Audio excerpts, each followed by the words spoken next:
જય સ્વામિનારાયણ. જય સ્વામિનારાયણ.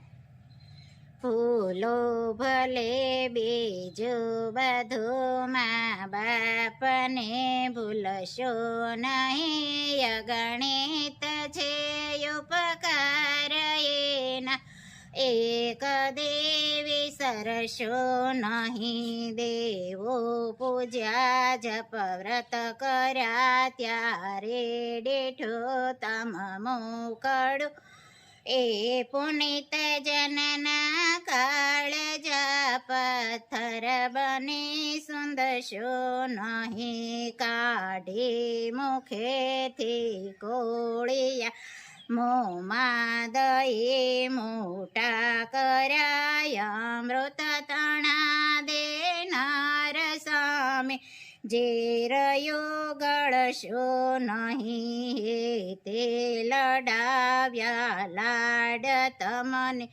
કોડા સૌ પૂરા કર્યા, એ આશથી કીધા જતન એ ધૂળમાં મેળવશો નહીં. લાખો કમાતા હો ભલે મા બાપ જે નાના ઠર્યા, એ લાખ નહીં પણ રાખ છે એ માનવો ભૂલશો નહીં. વિને સુએ પોતે અને સુકે સુવાડ્યા આપને, એવી અમે મયાખને દુભવીને ભીંજવશો નહીં. જય સ્વામિનારાયણ. ખૂબ સરસ. મા બાપને ભૂલશો નહીં. મા બાપના ઋણમાંથી કોઈ મુક્ત થઈ ન શકે. કદાચ 24 કલાક એની સેવા કરો ને તો મા બાપના ઋણમાંથી મુક્ત ન થઈ શકે. એક સરસ મજાની આગળ વાત કરું છું. સૌરાષ્ટ્રમાં ઘટના બની ગઈ છે. બ્રાહ્મણનું કુટુંબ અને એકદમ ગરીબી ભવડો લઈ ગઈ છે, અને એક એના છોકરો હતો. છોકરો ભણવામાં બહુ જ હોશિયાર હતો. એટલે એના શિક્ષકો વારે વારે કીધા કરે કે રાજુને ભણાવજો, રાજુને ભણાવજો. પણ ગરીબ મા બાપને એની ચિંતા હતી કે બીજા ટકના ખાવાના હાથા હતા.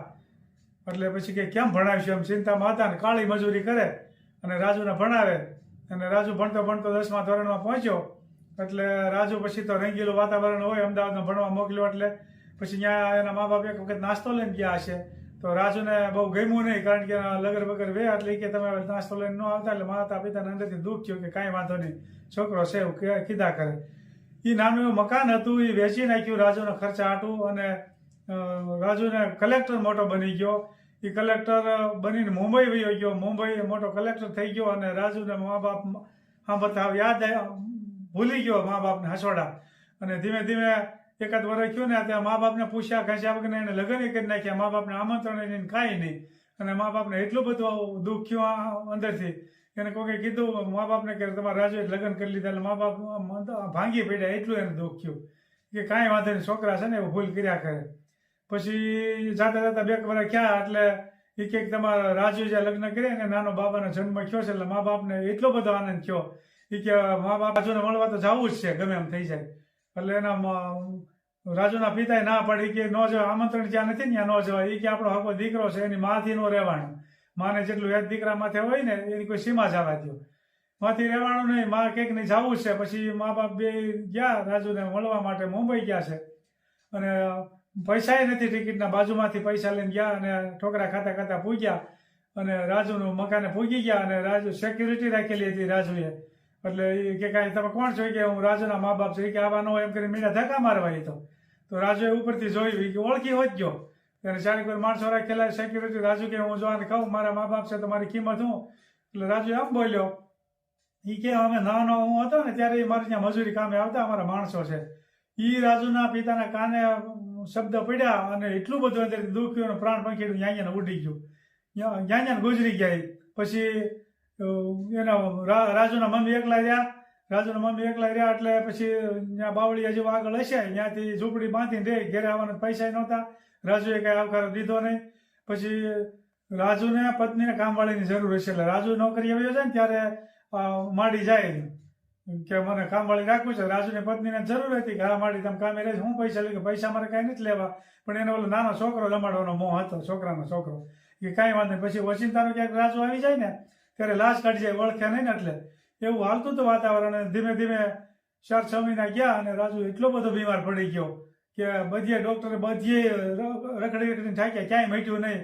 પછી રાજુની પત્ની કે માડી તમે આનું માથું દાબો ને, મળતો નથી. તો માડીએ સાહસ કર્યું ને દાબવાનું, ને માડીના આંખમાંથી આહુડા વહી ગયા. એને દીકરાના કપાળના હાથ અડવાયો, આંખી દડ આહુડા પીડ્યા રાજુના કપાળ માથે.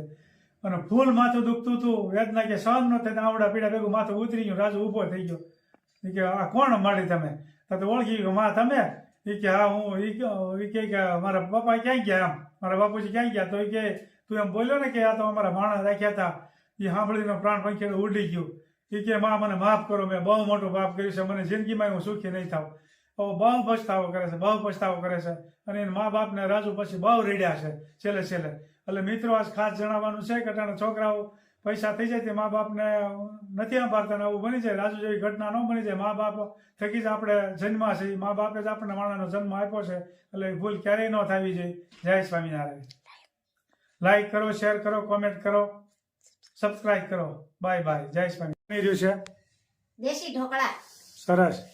આમાં 3 લોટ મિક્સ કર્યા. હા ચણાનો, બાજરાનો ને ભાખરીનો. બરોબર. અને મોણ દેવાનું, તેલ નાખ્યું આમાં મેં, હા મોણ દીધું. બરોબર. તો પછી મસાલો આવશે,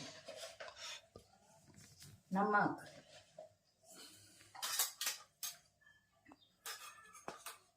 હલ્દી અને ધાણા જીરું, ચટણી, આ મેથી કા પત્તા, બહુ જાજુ ભેળ્યું. આ દૂધી, ઓહો. આ લાલ મરચું ને આ અજમા. આ જોવો ભાઈ, આ દેશી ઢોકળામાં આવો બધો મસાલો આવે અને નંબર 1 બને. અને આ ધનિયા, ઈ હું ધનિયા એટલે ધાણા. ધાણા તે હરખું બોલો. કોણ આ બોલો સમજે છે નહીં કોઈ. ધનિયામાં તો બધા જો આ એટલા બધા મસ્ત લાગે ખાવામાં.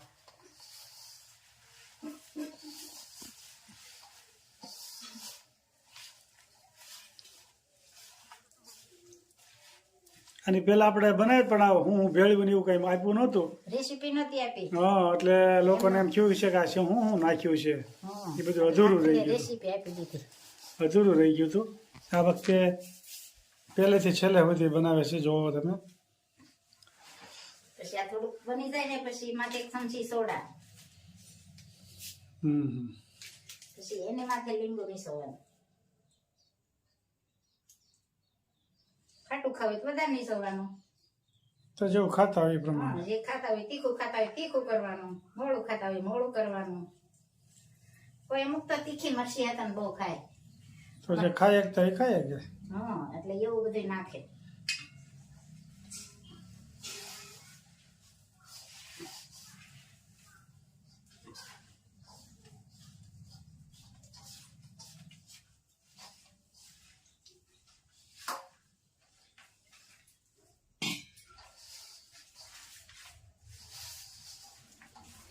આપણે કેમ આ ભજીયાનું દોઈ એમ એક ખાત આમ જ દોઈ એ રીતે લોટ બાંધવાનો એટલે ઓછું થાય. સારું થોડો નાખીને એક આટે જ ઘૂમડવાનું આમ.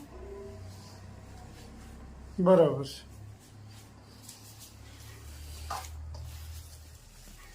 અને હારીપટ મળવાનું બનાવવાનું, બરોબર ને? તો સ્વાદિષ્ટ બને. જેમ તેમ ભેળવીને પછી તરત મૂકી દો એમ હારા ન થાય. પોચા થાય પોચા. કેટલી જાતમાં આઈટમ ભેળવી છે? દૂધી અને મેથીના પાંદડા, કોથમીર, મરચું, હળદર, ઘણી વસ્તુ ભેળવી છે. મસાલો તો બધો હોય, તો ગૃહિણીને ખબર જ હોય.